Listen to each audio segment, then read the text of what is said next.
There is blood on the floor, too much of it.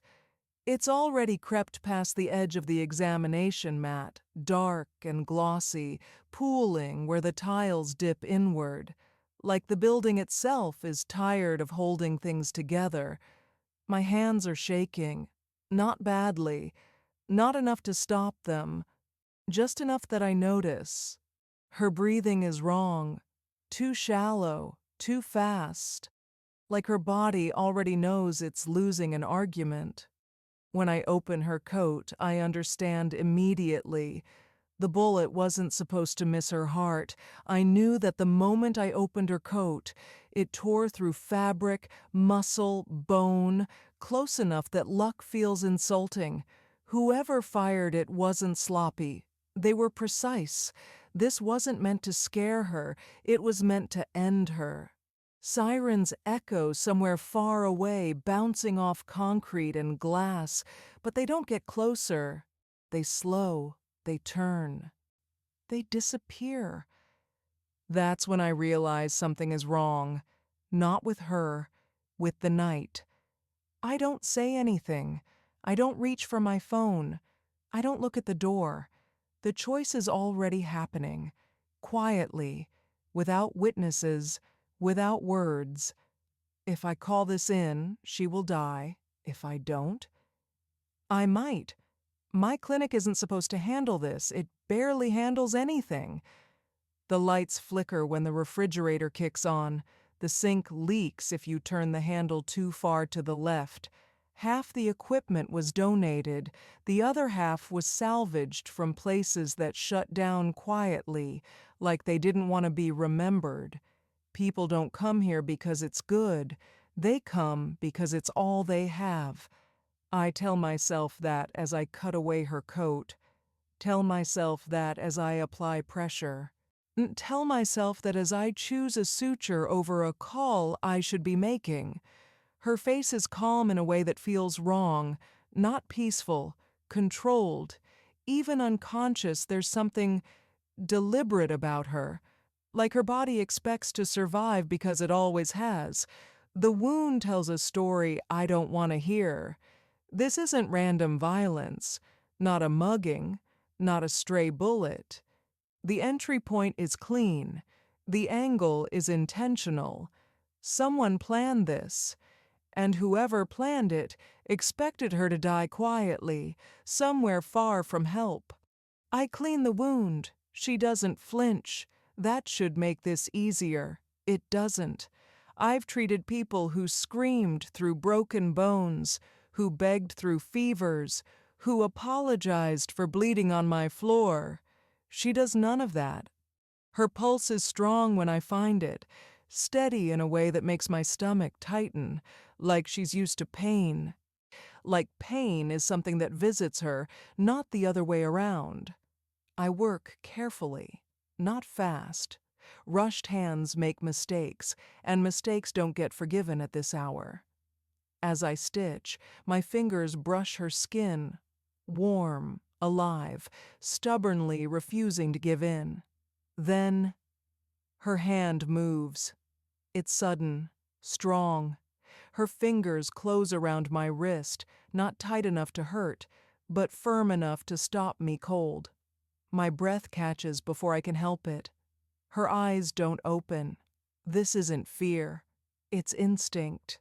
A reflex built from a life where letting go meant losing everything. For a moment, neither of us moves. Then her grip loosens. Just slightly. Like she's decided I'm not a threat. That's worse. I finish the stitch. I tell myself this is no different from any other night. Any other patient. Any other bad decision made in the name of keeping someone alive. But when I step back and hear it, footsteps, outside, measured, unhurried, not police, too calm, too organized. I don't look up, I don't stop working, but every part of me knows whoever is walking toward my clinic isn't here to ask questions, and whatever I've just saved doesn't belong to the world I thought I lived in. The footsteps stop outside the clinic, not abruptly, not hesitantly. They stop the way people do when they've arrived exactly where they intended to be. I wait for a knock. It doesn't come. Instead, the door opens, slowly, carefully, like whoever is on the other side already knows they're welcome. 3 men step inside. They don't rush. They don't scan the room the way police do. They don't look at the corners. They don't reach for anything. They simply enter and stand there, quiet as furniture. All 3 are dressed plainly, not uniforms, not disguises, intentional neutrality. Their eyes move once, quick, efficient, not to the woman on the table, to me. They didn't look at her. They looked at me, like I was holding something that already belonged to them. My mouth opens. Nothing comes out. One of them closes the door behind him, gently, as if noise might disturb her. Another pulls a chair from the wall and sits. The third remains standing. None of them speak. Minutes stretch. The silence isn't tense in the way I expect. It's settled, like a decision that's already been made. I wipe my hands on a towel that's already ruined and force myself to breathe normally. "You can't be here," I say finally. My voice doesn't shake. I don't know how. The man closest to the door inclines his head slightly, acknowledgement, not agreement. They still don't ask questions. They don't threaten. They wait. I realize then that they aren't here for her, not directly. They're here for me, for what I might do next. I move closer to the table, positioning myself between them and her without fully meaning to. It feels instinctive, protective, ridiculous. The standing man notices. His expression doesn't change. But something in the room does. Pressure, expectation. Behind me, the woman exhales. A sharp sound, controlled. Her fingers twitch. I turn just in time to see her eyes open, just a slit at first, dark, focused. She takes in the room in seconds, the men, the door, me. Her gaze lingers on me half a beat longer than it needs to. Then she speaks. One word. Low. Hoarse. Barely there. Enough. Every man in the room straightens. The one sitting stands immediately. The one by the door moves closer without being told. No one questions her. No one clarifies. They obey instantly. The shift is unmistakable.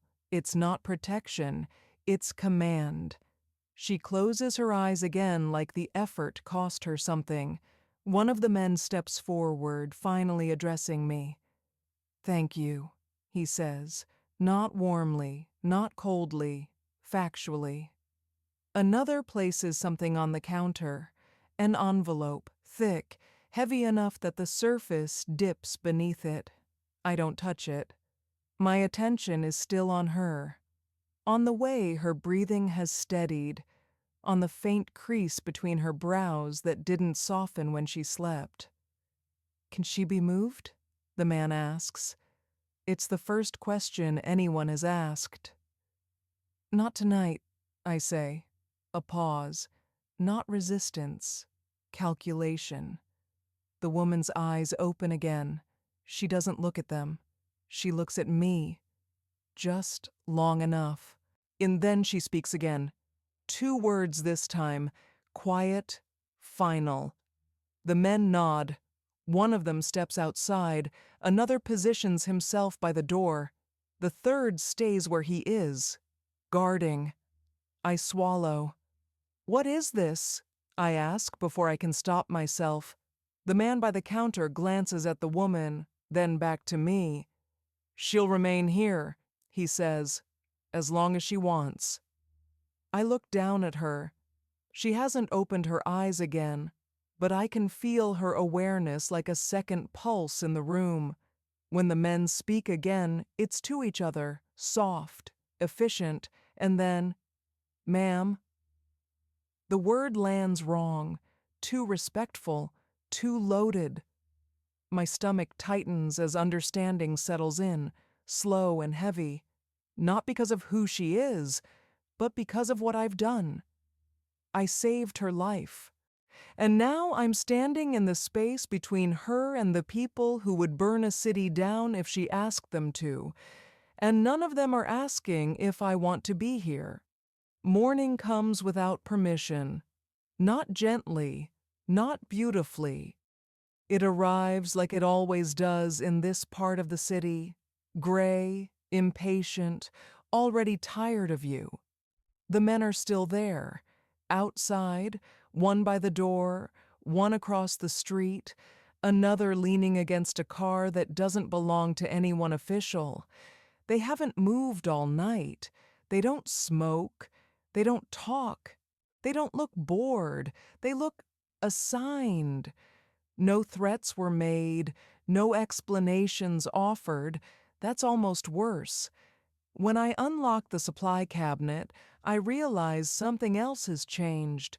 It's full, not just restocked, upgraded, new gauze, better sutures, medication I stopped ordering because insurance stopped pretending. Everything labeled, everything current. I stand there longer than I need to, because I didn't order this. By noon, the neighborhood notices.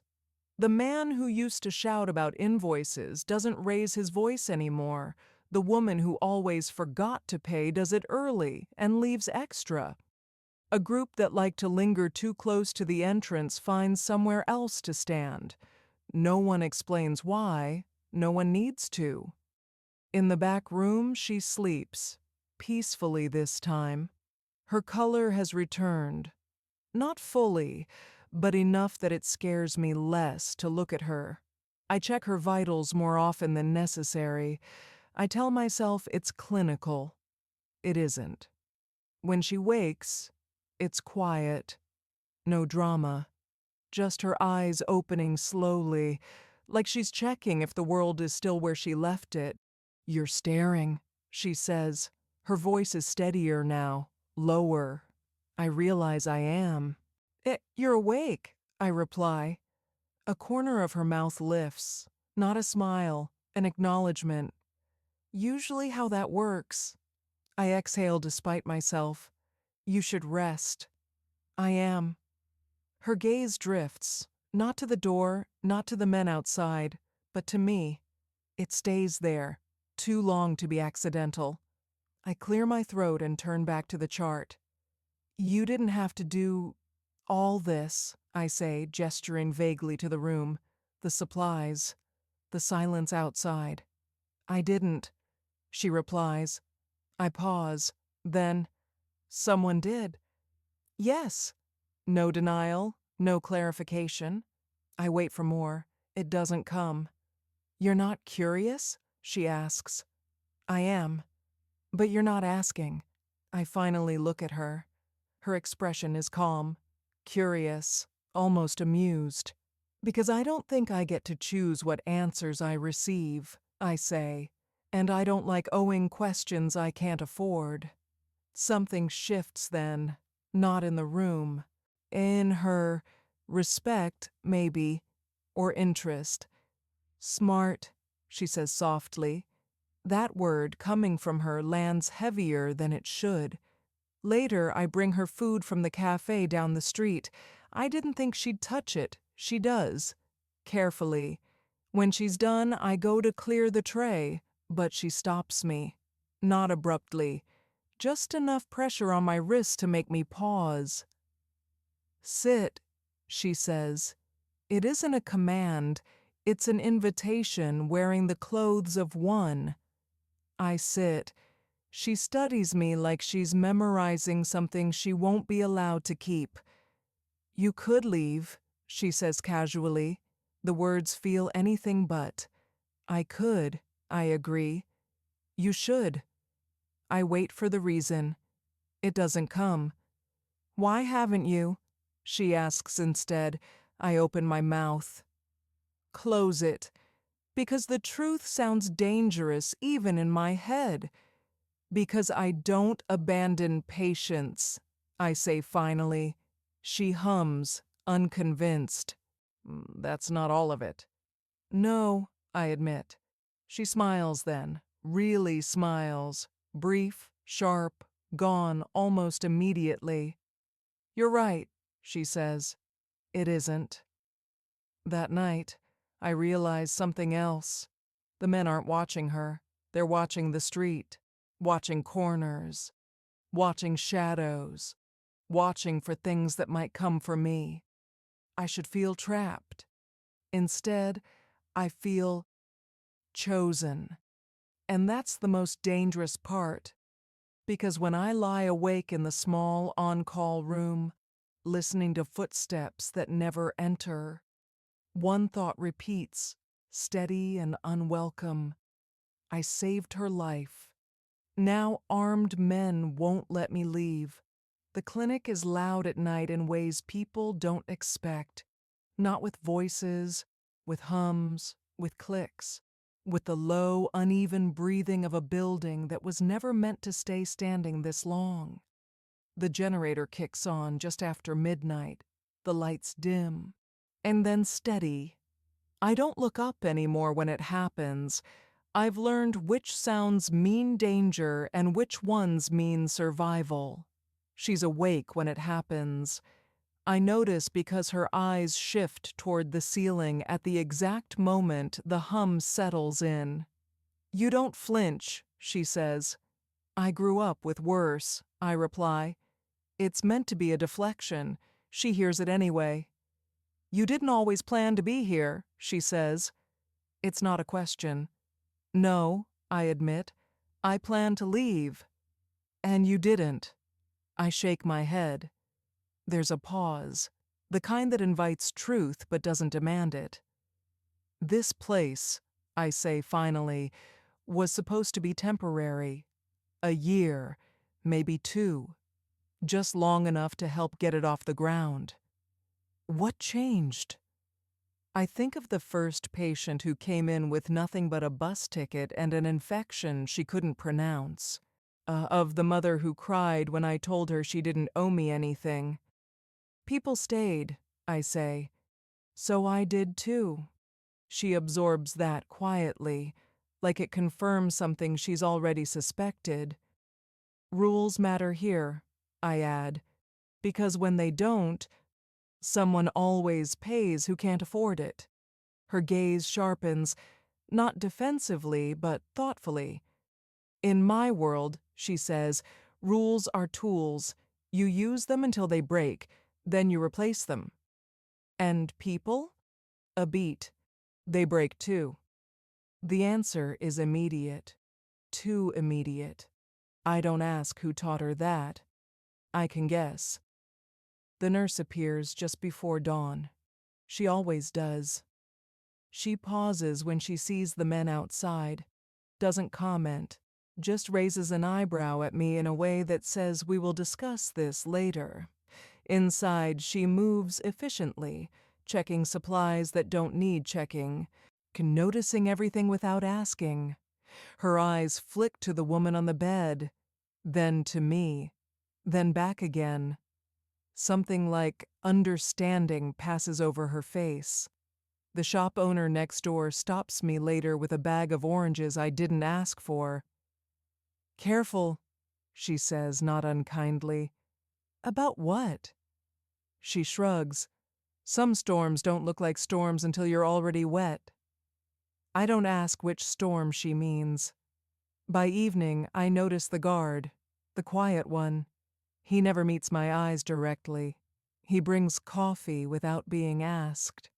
Leaves it where I'll find it. Once, when he thinks no one's watching, he murmurs, "You should lock the back door tonight." I do. When I return to the room, she's watching the window. They're loyal, I say. They're alive, she replies. It's the closest she comes to a laugh. Later, during the slow stretch of night, in the city breathing through cracked glass, She speaks again.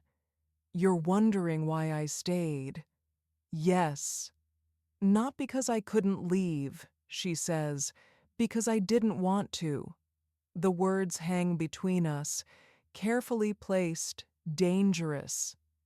"You're a liability," she continues calmly, "if anyone knows what you mean to me." My heart stutters. "What do I mean to you?" I ask. She doesn't answer. Instead, she reaches out, hesitates, then lets her fingers brush mine. Brief, intentional, like a promise she hasn't decided whether to keep. Silence fills the space. It says everything neither of us can afford to. Then a voice cuts through it, low, urgent, the quiet guard at the door. "Ma'am," he says, "there's been a problem." Her hand withdraws immediately. The warmth lingers longer than it should. "What kind of problem?" she asks. "A message," he replies. Intercepted." She looks at me once, long enough to apologize without words, then she turns back to him. "They know," she says. The guard nods. "They know where you were hurt." Her jaw tightens, not with fear, with calculation. I feel it then, the shift, the world pressing back in. Somewhere, someone has learned the wrong lesson from her survival. They've learned she can bleed, and worse, they've learned where. The first sign is small enough that I almost miss it. A delivery that doesn't arrive, not stolen, not rejected, just delayed. The supplier shrugs when I call, says there was confusion, says they'll try again tomorrow. Tomorrow comes. Nothing. The men outside don't react. They don't apologize. They don't explain. One of them makes a call I'm not supposed to hear. By evening, the medication appears anyway, dropped off without packaging, without paperwork, without a word. It should make me feel safer. It doesn't. Because now I understand something I didn't before. Nothing here is accidental anymore. Then the rumors start. Soft ones, careful ones. People don't say mafia. They say dangerous. They say connected. They say you should be careful who you help. A woman who used to wait patiently for appointments asks if I'm still safe to see. A man I've treated for years doesn't meet my eyes when he leaves. The clinic hasn't changed, but the space around it has. It tightens. She notices before I do. "You're restless," she says one night. "I'm fine." "You're lying." I don't argue. "You should stop walking home," she adds. "I don't live far." That's not the point. I look at her then, really look. "You can't protect everything," I say. Her expression darkens, not with anger, with certainty. "I can try." That night, I leave anyway. I don't tell anyone, not because I'm brave, because I need to believe my life still belongs to me. The streetlights buzz overhead. The air feels thicker than it should. I hear footsteps behind me, not rushing, not hiding, matching my pace. I stop. They stop. I turn. No one is there. When I reach my building, my phone vibrates. Unknown number. A message. "You're closer to her than you think." My breath catches. I don't answer. Another message follows almost immediately. "That makes you valuable." By the time I get back to the clinic, the men are already alert. The quiet guard meets my eyes for the first time. "You shouldn't have gone alone," he says. Inside, she's standing, fully dressed now, whole. Dangerous in a way that has nothing to do with weapons. Her gaze finds mine instantly. She doesn't ask what happened. She already knows. They followed you, she says. I nod. Her jaw tightens. The room feels smaller. This is what I meant, she continues quietly. You are no longer invisible. I never was, I reply. She steps closer. Too close. You are to them, she says, because you matter to me. The words land like a verdict, and suddenly everything makes sense. They weren't after me, they were after what I meant to her. The men outside shift positions, closer, more visible. Protection hardens into perimeter. I notice exits being quietly blocked, routes shortened, options removed. You're not trapped, she says, reading my expression. You're safe. Those two things stop meaning the same thing. A phone rings. She answers it without looking away from me, listens, says nothing. When she hangs up, her voice is calm. They want proof, she says. Of what? That I can be hurt. How? Her gaze drops to my hands, then lifts again. To love, she says. Not money, not territory. Love. And in that moment, I understand the truth I've been circling since the night she bled on my floor. The most dangerous thing about saving her life wasn't the enemies it gave me. It was that someone out there now knew exactly where to aim. She waits until night to say it. Not because it's safer, because it's quieter. The clinic has settled into its low, familiar hum. The generator, the distant traffic, the men outside rotating shifts like the world depends on it.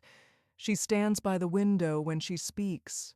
You're leaving, she says. It isn't an order, it isn't a question. I look up from the chart in my hands. No, I'm not. You are, she replies calmly. Tonight. My pulse spikes. For how long? I ask. She turns then, fully, and for the first time since I met her, she looks tired. Long enough, she says, to be safe. Safe from what? From me. The words land harder than any threat. I can arrange everything, she continues, already moving, already planning.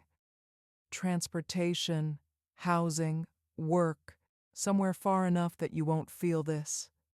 This? I repeat. She gestures vaguely between us. The air, the unspoken. I'm not a thing you can relocate, I say. Her jaw tightens. You are a person, she says quietly, which is why you can't stay. I stand. No, you don't get to decide that for me. I do, she says, because if you remain here, they will keep coming. And next time, they won't watch from the shadows. So your solution, I say, heat creeping into my voice, is to remove me? To protect you? That's not protection, I snap. That's erasure. Her eyes flash. Do you think I don't know what this costs? She asks. Do you think this is easy? You don't get to make me disposable just because it hurts less than admitting you care. Silence crashes between us, dangerous, exposing. She looks at me then, really looks, and for just a moment, the woman who commands rooms full of armed men looks afraid.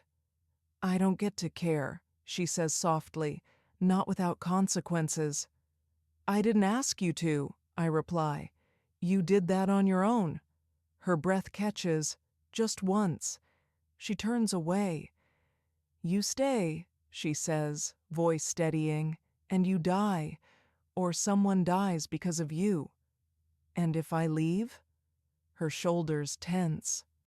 You live? At what cost?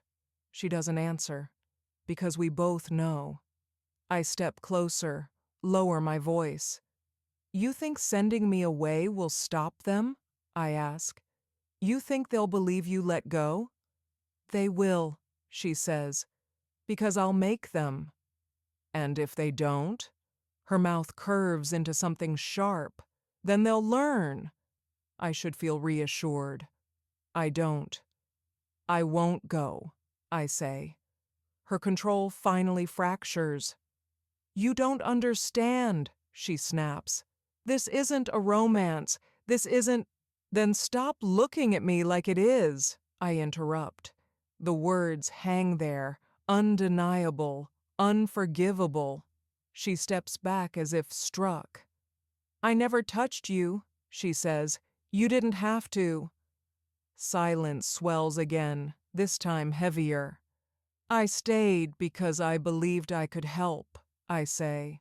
But now I see the truth. She waits. If I stay, I become leverage, I continue. And if I leave, my voice falters just slightly. I break you. She closes her eyes. That tells me everything. I turn away before she can stop me, before either of us says something we can't survive, because the cruelest part of loving someone like her isn't the danger. It's knowing that the safest choice is also the one that hurts the most. Understood. It happens just before dawn. That hour when the city is most honest, when the night hasn't quite let go and the morning hasn't decided what it's willing to see. I hear it before I understand it. A sharp crack, not close enough to shatter glass, close enough to mean intent. The men outside react instantly. No shouting, no confusion. Movement snaps into place like a mechanism engaging.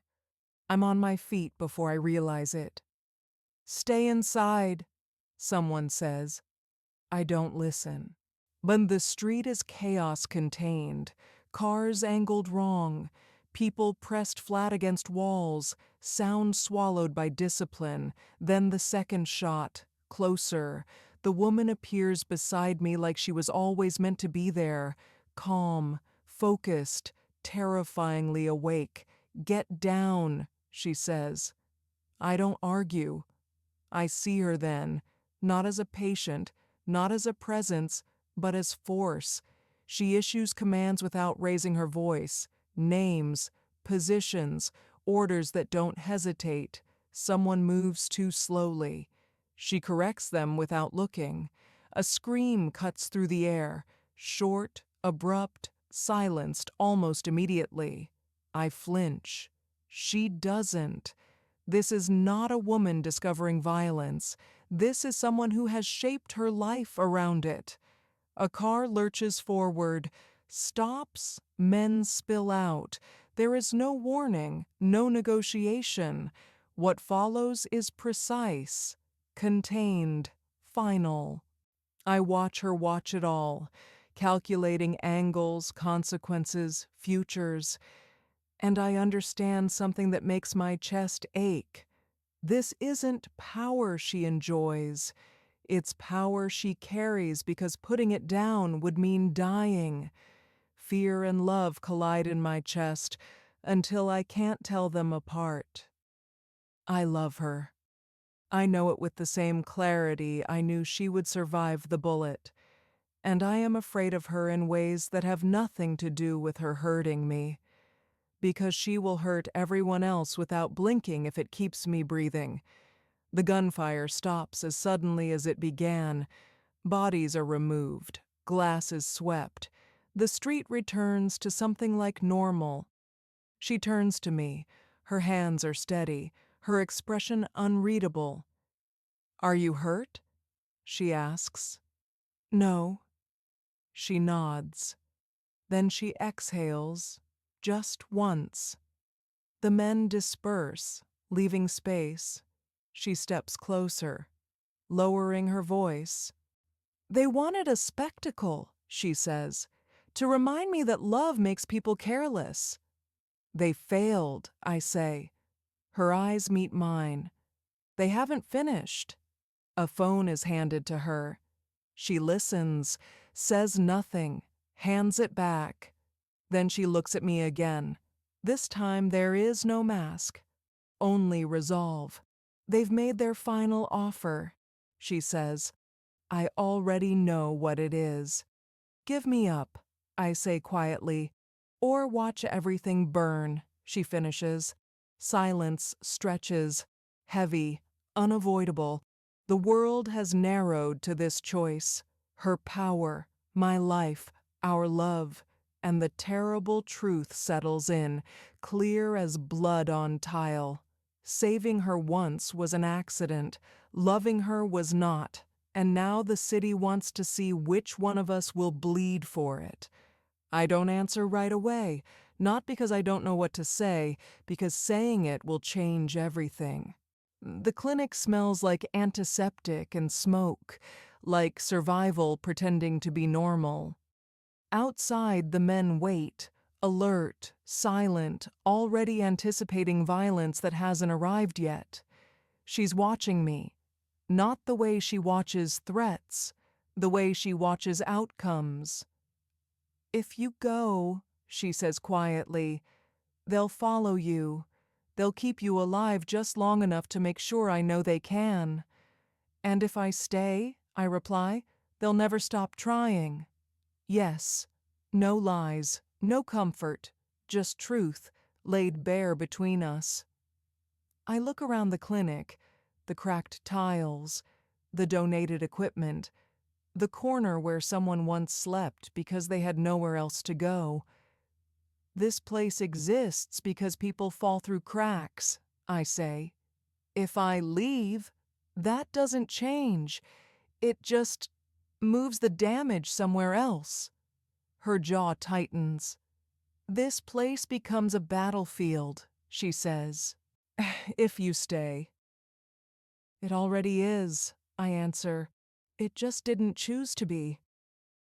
I step closer, close enough that I can see the faint scar near her collarbone, close enough to feel the tension she never lets anyone else see. I won't be traded, I say. I won't be hidden, and I won't be used to hurt you. Her breath stutters. Just once. You don't understand what you're choosing, she says. I do, I reply. I'm choosing you anyway. That's when she breaks. Not loudly, not dramatically. She reaches out, hesitates, then grips the edge of the table behind her like it's the only thing keeping her upright. You shouldn't, she whispers. I ruin things I touch. I lift her hand from the table, hold it, firm, certain. So do I say. That's not a curse, it's a responsibility. Her eyes search mine, not for permission, for certainty. When she finds it, something inside her settles. She straightens, becomes still. Then she nods. Once. This clinic, she says, voice steady, lethal, is now off limits. The men outside respond immediately. Phones out, orders issued, lines drawn, not walls, warnings. She turns back to me. I won't promise you safety, she says. I can't.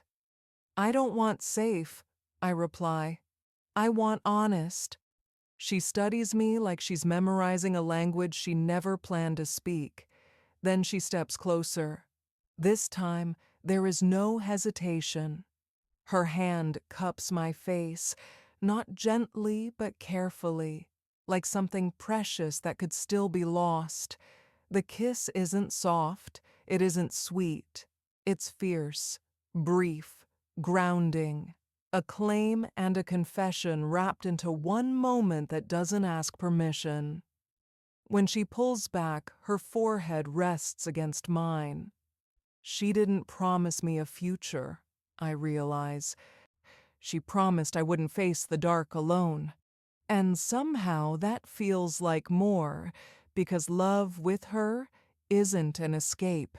It's a line in the ground, and she has already decided anyone who crosses it will not walk away. The night is quieter than it should be. Too quiet. The men outside are still, alert, watching, waiting. Every shadow is considered, every sound catalogued. But the threat hasn't vanished. It's only postponed. Somewhere someone is planning, calculating, counting vulnerabilities. The clinic hums with electricity, fluorescent and tired, buzzing like it knows what is coming. And in the center of it all, we stand.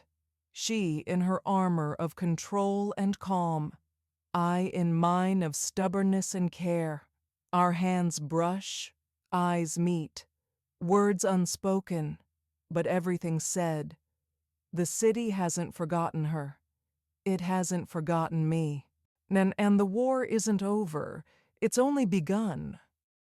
I step back from the window, look at the quiet street, listen to the night breathe. Then I whisper to myself, low and steady, like a promise to the city and to her. I saved her life once.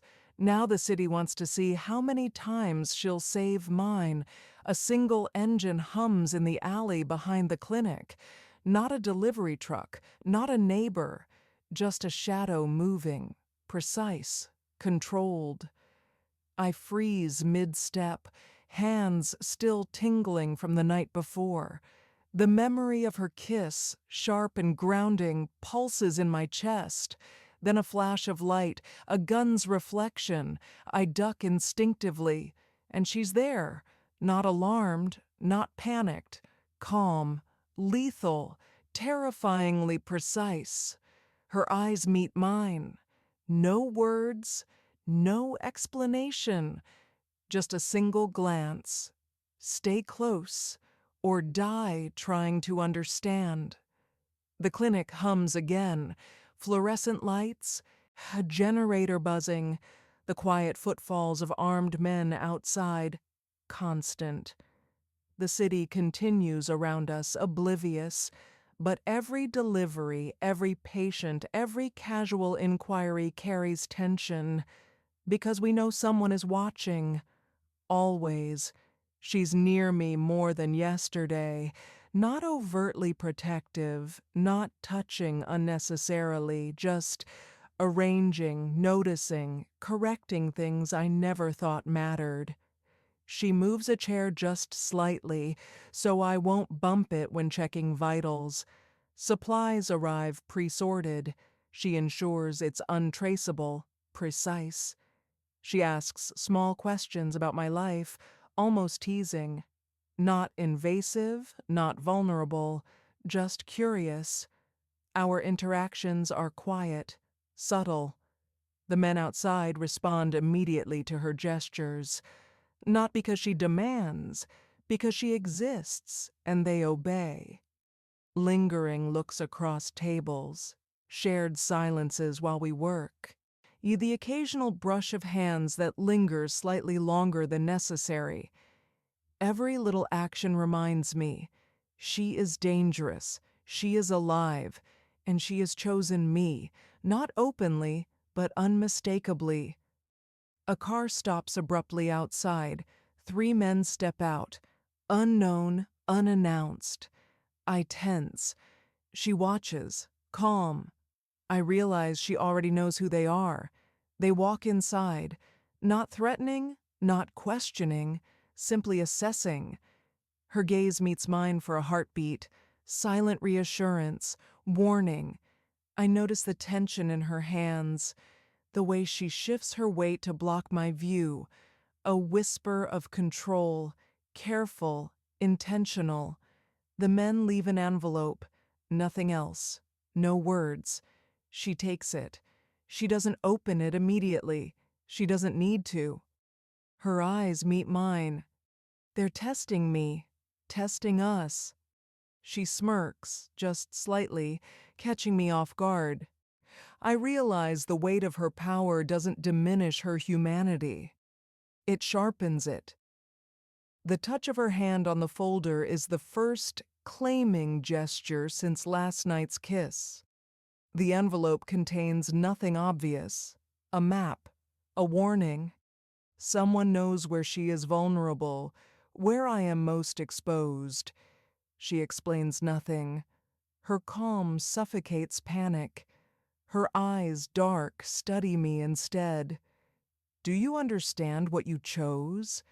Later, she teaches me how to minimize exposure, anticipate danger, even escape routes I never considered. Shared night shift, generator humming, we move side by side silently.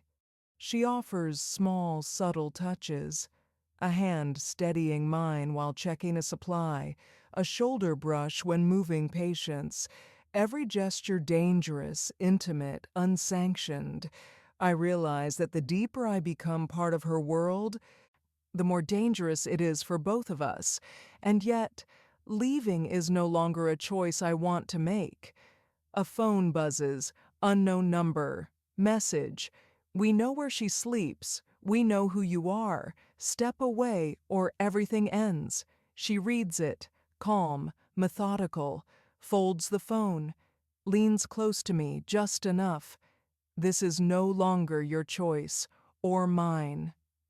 I realize then, the threat isn't just her life, it's the life we might share. Every small gesture, every touch, every glance now carries risk. She steps closer than necessary, just enough that our shoulders brush. She whispers instructions only I hear, her breath against my ear, making my pulse rise. I feel the weight of her trust, her command, her care, all at once. Gunfire echoes, this time inside the perimeter. A controlled chaos. She moves like she's rewriting the rules of physics. Men go down quietly, threats neutralized before they fully materialize. She is terrifying, efficient, protective. I watch, heart in my throat, as she intercepts danger, calculating exactly where I'm standing. Fear and attraction intertwine. I see that my survival is bound to hers, and my heart binds unwillingly. Our glances lock across danger, unspoken acknowledgement of what we both feel. End cliff. A rival gang member escapes. Threat remains. Love exists. But survival takes precedence. After the strike, quiet. No words. Only the generator hum. She checks every lock, every supply, every corner. Then she turns to me. You should leave, she says softly. I can't let you stay. I shake my head. I choose this. Choose you. Her guard drops fractionally, tiny, precious. She steps closer. Hands touch, eyes lock. She doesn't kiss me, not yet. But the world narrows to us, and I understand clearly. We are bound by danger and desire. The streets settle. The men outside are alert. The rival gang is silent, for now. She walks past me, briefly brushing her fingers against mine. No words, no promises. I whisper, if they come again, I won't run. She turns, smirks faintly. Good. I wouldn't want you to. And the city waits to see how many times we will survive together. The city is quiet, too quiet. A car slows outside the clinic. Not one, not two, three, black, intentional, deliberate. The men outside tense. I tense, and then she appears in the doorway. Calm, deadly. I'm perfectly poised. She doesn't look at me. She looks at the street. And in that instant, the truth hits me. This isn't a threat anymore. This is war. The clinic becomes a fortress. Supplies are secured, hidden, accounted for. Escape routes are mapped, traps are laid, guards take positions, and through it all, she keeps me in sight. Her hand brushes my shoulder while adjusting a barricade. Our eyes meet briefly, a silent reassurance. She whispers, "Stick with me, survive with me." I understand now. Survival is only possible together. Dawn. They attack. Vehicles roar. Shots pierce the morning air. Alarms blare. Chaos erupts. She moves like a storm. Guards obey every command. I assist where I can, mostly as witness and anchor, occasionally passing supplies. And always aware of her, she grabs my wrist mid-chaos, pulling me behind cover. Breath catches, eyes lock, unspoken acknowledgement, we survive together. Even amid destruction, her presence is my anchor. The rival leader steps forward. Step aside, leave her, or burn this place to ashes. Her gaze sharpens, hands steady. She whispers, "If I fail, I need you to survive. Understand?" I shake my head. "No, I'm staying." Her eyes soften, just fractionally. "Then you fight by my side." Hands brush during planning, lingering intentionally. Mutual acknowledgement of risk, love, and trust. Gunfire ricochets. Barricades slow the enemy but don't stop them. She commands every movement with precision. Every order matters. I stay close. Hands occasionally touch, an anchor in chaos. Her glance assures me, "You're part of this. You matter." She fights not just for survival, but for us, for me. A guard falls. She hesitates less than a heartbeat, moves to save him. Small gap opens, but she notices me behind her. Eyes lock in that fleeting pause. Adrenaline and fear sharpen intimacy. Whispered vow, "Stay with me. You survive because I won't let go." I realize this is love in its purest survival form. The rival leader steps inside the clinic. She steps forward fully exposed, commands every guard, neutralizes threats with minimal chaos. I stand behind her, hands brush. The rival leader draws a gun. She reacts instantly, disarms, neutralizes, alive, unharmed. After the final blow, she spins to me, hands on my face, holding me steady. She kisses me, long, intentional, claiming, grounding. First safe, fully mutual romantic moment. The clinic survives. Silence hums. We sit in generator hum, cleaning wounds, checking supplies. Her hand finds mine, fingers lace, unspoken. We survive together. She finally says, "I care about you, not just because I have to, because I choose you." I respond, "I choose you too, always." No soft fantasy, just survival, reality, and fierce mutual love. Outside, the city hums quietly, a deceptive calm. We know danger isn't gone. Guards rotate, supplies checked, clinic fortified. Love is claimed fully, but the world remains dangerous. We survived once. We survived together.